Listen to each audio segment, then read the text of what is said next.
दोस्तों, कैसे हो आप सब। आज हम बात करने वाले हैं भारत और इंग्लैंड के बीच पहले टेस्ट मैच के दूसरे दिन की, जो अभी 11 जून 2025 को हुआ।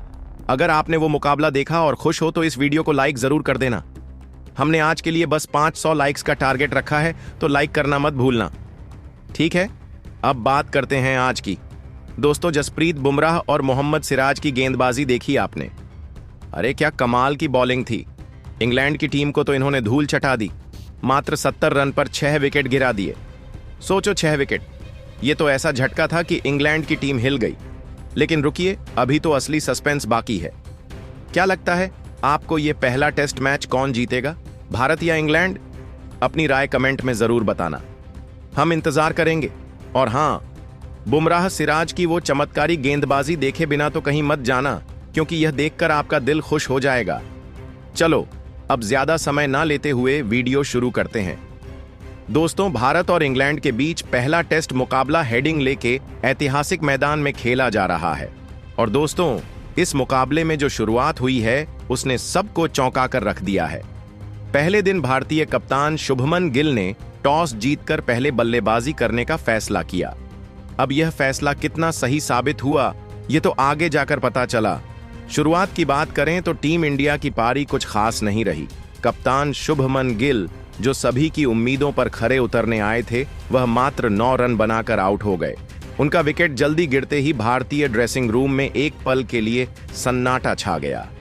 इसके बाद तीसरे नंबर पर बल्लेबाजी करने आए केएल राहुल, लेकिन अफसोस, वह भी सिर्फ 19 रन बनाकर पवेलियन लौट गए। इस समय टीम इंडिया 2 विकेट जल्दी गंवा चुकी थी और दर्शकों को यह डर सताने लगा था कि कहीं पूरी पारी जल्द ही सिमट न जाए। लेकिन तभी मैदान पर आए यशस्वी जायसवाल और दोस्तों, उन्होंने जो तूफानी अंदाज दिखाया वह वाकई काबिले तारीफ था। आक्रामक बल्लेबाजी करते हुए उन्होंने पहले दिन ही ताबड़तोड़ बल्लेबाजी करते हुए शतक जड़ दिया। उन्होंने कुल 131 रन बनाए और फिर जो रूट के हाथों कैच आउट हुए। इस दौरान करुण नायर सिर्फ 14 रन बनाकर आउट हुए। फिर आए पंत और नीतीश कुमार रेड्डी। दोनों ने पारी को आगे बढ़ाया। नीतीश ने तेज बल्लेबाजी करते हुए 32 रन बनाए, लेकिन वह लंबा नहीं टिक सके। पंत ने मोर्चा संभाला और दिन के अंत तक नाबाद 84 रन बनाकर डटे रहे। उनके साथ रविंद्र जडेजा भी शानदार अर्धशतक जमाते हुए 51 रन बना चुके थे। पहले दिन का खेल समाप्त होने तक भारत ने कुल 5 विकेट खोकर 412 रन बना लिए। यह एक बड़ा स्कोर था और इंग्लैंड के कप्तान बेन स्टोक्स खुद इस प्रदर्शन से हैरान थे। दूसरे दिन भारत की मंशा साफ थी, इस स्कोर को 500 रन के पार ले जाना। लेकिन दूसरे दिन हालात कुछ अलग थे। पिच से गेंदबाजों को थोड़ी मदद मिल रही थी और बल्लेबाजों को संघर्ष करना पड़ा। पंत जब 84 रन से आगे खेलने उतरे तो वह 1-2 बार लगभग आउट होते होते बचे। शोएब बशीर की एक शानदार गेंद ने उन्हें चौंका दिया, लेकिन वह उस समय बच गए। हालांकि ज्यादा देर तक वह टिक नहीं पाए और आखिरकार 91 रन पर आउट हो गए। उनके आउट होने के साथ ही भारत को छठा झटका लग चुका था। अब मैदान पर आए जसप्रीत बुमराह, जिन्होंने रविंद्र जडेजा का साथ निभाने की कोशिश की, लेकिन शोएब बशीर ने उन्हें गुगली गेंद पर फंसा लिया और बुमराह केवल 13 रन बनाकर आउट हो गए। अब भारत के 7 विकेट गिर चुके थे और जडेजा ही आखिरी उम्मीद लग रहे थे, लेकिन वह भी 51 रन से आगे सिर्फ 10 रन ही और जोड़ पाए। इस तरह वह 61 रन बनाकर आउट हुए। अब संकट गहराने लगा। भारत 8 विकेट गंवा चुका था। अब मैदान पर बचे थे मोहम्मद सिराज और कुलदीप यादव। सिराज ने दूसरे दिन के पहले सेशन तक 17 रन बनाए, जबकि कुलदीप यादव सिर्फ 4 रन ही बना सके। आखिरकार पूरी टीम इंडिया 463 रन पर ऑल आउट हो गई। अब जब इंग्लैंड की बल्लेबाजी की बारी आई तो भारतीय गेंदबाजों पर जिम्मेदारी थी कि वह इस बढ़त को बचाएं। ओपनिंग करने उतरे बेंडकेट एंड हैरी ब्रुक। दोनों को टीम मैनेजमेंट ने यही संदेश दिया था कि बेसबॉल क्रिकेट खेलो, मतलब तेजी से रन बनाओ। लेकिन दोस्तों, जसप्रीत बुमराह आज अलग ही मूड में थे। उन्होंने ऐसी लाइन और लेंथ डाली कि इंग्लैंड के बल्लेबाज हक्के बक्के रह गए।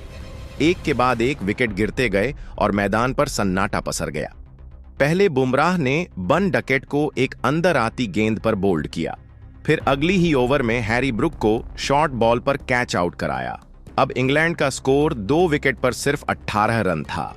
अब दोस्तों, जब जसप्रीत बुमराह ने लगातार 2 विकेट गिरा दिए तो मैच का रोमांच अपने चरम पर था और तभी मैदान पर टी ब्रेक ले लिया गया। लेकिन यहीं से असली कहानी शुरू होती है। टी ब्रेक के बाद पूरा हेडिंग्ले मैदान सन्नाटे में डूबा हुआ था। हर कोई यही सोच रहा था, क्या वाकई भारतीय गेंदबाज अब भी वैसी ही आग उगलते नजर आएंगे या फिर इंग्लैंड के बल्लेबाज वापसी कर लेंगे। लेकिन दोस्तों, किसी को क्या मालूम था कि आज का दिन यानी दूसरा दिन इतिहास के पन्नों में दर्ज होने वाला है। जी हां, जसप्रीत बुमराह और मोहम्मद सिराज ने जो किया वो सिर्फ गेंदबाजी नहीं बल्कि दुश्मन को घर में घुसकर ललकारने जैसा था। जैसे ही टी ब्रेक खत्म हुआ, कप्तान शुभमन गिल ने बुमराह के हाथों में गेंद थमा दी और बोला, जो सही लगे वो फील्ड सेट कर लो, बस विकेट निकाल कर दो। और दोस्तों, बुमराह ने कुछ ऐसा कर दिखाया कि हेडिंग्ले की हवा तक थम गई। अब क्रीज पर थे इंग्लैंड के 2 बड़े नाम, जो रूट और जैकब बैथल। इन दोनों ने शुरुआत में थोड़ी कोशिश की, साझेदारी की डोर थामी और धीरे धीरे स्कोर को पहुंचाया 40 रन के पार। लेकिन तभी दोस्तों, मोहम्मद सिराज ने गेंद थामी और डाली ऐसी चमत्कारी डिलीवरी जिसने जैकब बैथल के होश उड़ा दी। गेंद आई, स्विंग हुई और तीनों स्टंप्स के बीच से निकल गई। बल्ला कहीं और, गेंद कहीं और सिराज की तेज तर्रार अपील ने अंपायर की उंगली आसमान की ओर उठा दी। जैकब बैथल मात्र 17 रन बनाकर पवेलियन लौटे। अब दोस्तों, 3 बड़े विकेट गिर चुके थे और स्कोर सिर्फ 42 के आसपास। अब बारी थी चौथे झटके की और इस बार फिर से जिम्मेदारी दी गई जसप्रीत बुमराह को। ओवर था मैच का 46वां और उसकी 5वीं गेंद। सामने थे कप्तान बेन स्टोक्स, लेकिन बुमराह के सामने उनकी एक नहीं चली। बुमराह ने गेंद डाली, बेन स्टोक्स ने लॉन्ग ऑफ की दिशा में ऊंचा शॉट खेला और वहां कुलदीप यादव फील्डिंग कर रहे थे। गेंद सीधी उनके हाथों में समा गई। बेन स्टोक्स बने शिकार मात्र 12 रन बनाकर। अब दोस्तों, 4 विकेट गिर चुके थे और इंग्लैंड की हालत बदतर होती जा रही थी। इंग्लैंड के फैंस की आंखों में मायूसी साफ झलक रही थी और क्यों ना हो। स्कोरबोर्ड पर 50 रन भी नहीं पहुंचे थे और 4 दिग्गज बल्लेबाज वापस पवेलियन लौट चुके थे। जवाब में भारत बना चुका था 463 रन।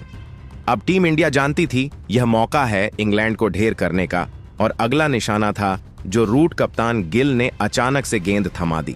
मोहम्मद सिराज को एक बार फिर चाल चली गई, एक बार फिर फंदा बिछाया गया।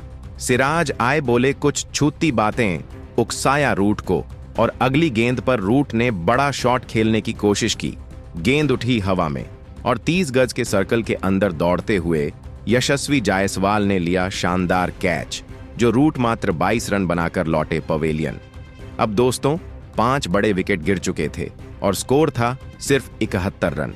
ये सिर्फ विकेट नहीं थे, यह इंग्लैंड की उम्मीदें थीं जो एक एक करके बिखर रही थीं। मैदान पर अब थे ओली पॉप और जैक क्रॉली, इंग्लैंड की अंतिम उम्मीदें। लेकिन उधर जसप्रीत बुमराह और मोहम्मद सिराज की गेंदबाजी अब कहर बन चुकी थी। अब बुमराह को थमाया गया अगला ओवर और इसी ओवर में उन्होंने किया वो जिसके लिए वह दुनिया भर में जाने जाते हैं। बुमराह ने गेंद डाली ऑफ साइड की तरफ और जैक करौली फंस गए उस ट्रैप में। गेंद उनके बल्ले का किनारा लेकर सीधा गई विकेटकीपर पंत के दस्तानों में और दोस्तों, सिर्फ 7 रन बनाकर जैक क्रॉली भी आउट। अब इंग्लैंड के 6 विकेट गिरे, कुल स्कोर सिर्फ 78 रन। जी हां, 78 पर 6। दूसरे दिन का खेल खत्म होते होते मैदान पर सिर्फ एक ही आवाज गूंज रही थी, बुमराह बुमराह बुमराह। और क्यों ना हो, उन्होंने 4 विकेट झटके थे। सिराज ने भी 2 विकेट हासिल किए। और दोस्तों, अब वक्त है पहले और दूसरे दिन की पूरी ड्रामेटिक समरी का। तो पहले दिन टीम इंडिया ने रखी थी एक विशाल नींद, 412 रन, और इस स्कोर का सबसे बड़ा हीरो था यशस्वी जायसवाल, जिसने इंग्लिश गेंदबाजों की धज्जियां उड़ा दी। दूसरे दिन जब टीम इंडिया मैदान पर उतरी तो सबको उम्मीद थी कि स्कोर 500 के पार जाएगा, लेकिन ऐसा हुआ नहीं। पूरी टीम सिमट गई 463 रन पर। लेकिन दोस्तों, यह स्कोर भी छोटा नहीं था। इंग्लैंड की टीम पर दबाव था और जब वह बैटिंग करने उतरे तब भारतीय गेंदबाजों ने वह आग उगली कि पूरी इंग्लैंड टीम सिर्फ 78 रन पर ढेर हो गई। जी हां, सिर्फ 78 रन। एक ऐसा स्कोर जो खुद उनके होम ग्राउंड पर शर्मनाक था। बुमराह ने झटके 4 विकेट, सिराज ने 2 और इंग्लैंड की पूरी बैटिंग लाइनअप बिखर गई जैसे ताश का पत्ता। अब दोस्तों, भारत के पास 385 रन की लीड है, यानी पूरा मैच अब टीम इंडिया के हाथ में है। और यह सिर्फ भारत नहीं है, ये एक सीधा संदेश है कि हम इंग्लैंड को इंग्लैंड में हराने का दम रखते हैं। अब सवाल यह उठता है, क्या इंग्लैंड इस मैच में वापसी कर पाएगा?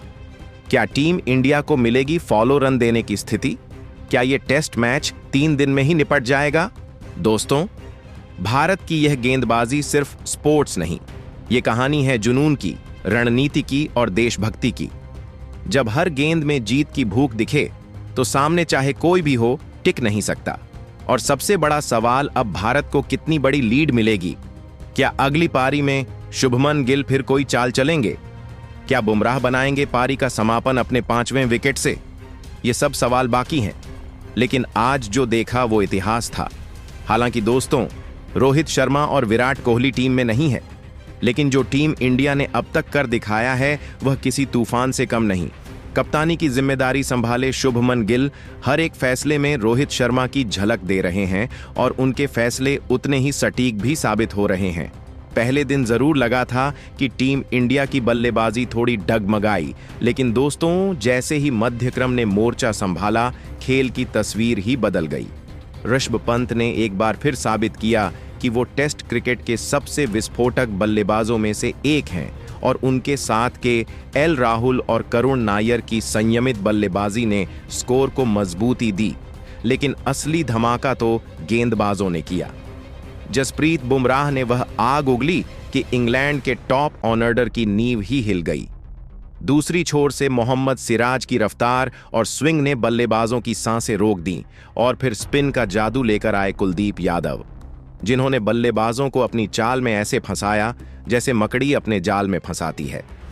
अब जब टीम इंडिया के पास यशस्वी जायसवाल, ऋषभ पंत, के एल राहुल और करुण नायर जैसे भरोसेमंद बल्लेबाज हैं और पीछे से बुमराह, सिराज, अर्शदीप और कुलदीप जैसे शेर दहाड़ रहे हैं, तो कोई भी टीम कितनी देर टिक पाएगी? इंग्लैंड की टीम को हराने के लिए टीम इंडिया ने दूसरी पारी में भी कमर कस ली है और अब पूरा देश यही जानना चाहता है, क्या ये इंट्रा स्क्वाड मुकाबला भी भारत के नाम रहेगा? हालांकि ये मैच भले ही अभ्यास का हिस्सा हो, लेकिन इस प्रदर्शन ने साफ कर दिया है कि टीम इंडिया फॉर्म में है, तैयार है और चाहे इंग्लैंड हो या ऑस्ट्रेलिया, अब किसी को भी बख्शा नहीं जाएगा। अब दोस्तों, आप ही बताइए, इस टेस्ट मैच में अब तक भारतीय टीम का प्रदर्शन कैसा लगा? क्या आप जसप्रीत बुमराह को 10 में से पूरे 10 नंबर देंगे या मोहम्मद सिराज की फायर स्पेल को? अपनी राय हमें नीचे कमेंट करके जरूर दीजिए। अगर वीडियो अच्छा लगा हो तो इसे लाइक कीजिए और अगर चैनल पर पहली बार आए हो तो सब्सक्राइब करके घंटी भी जरूर बजा दीजिए। फिर मिलेंगे एक और रोमांचक अपडेट के साथ। जय हिंद, जय भारत।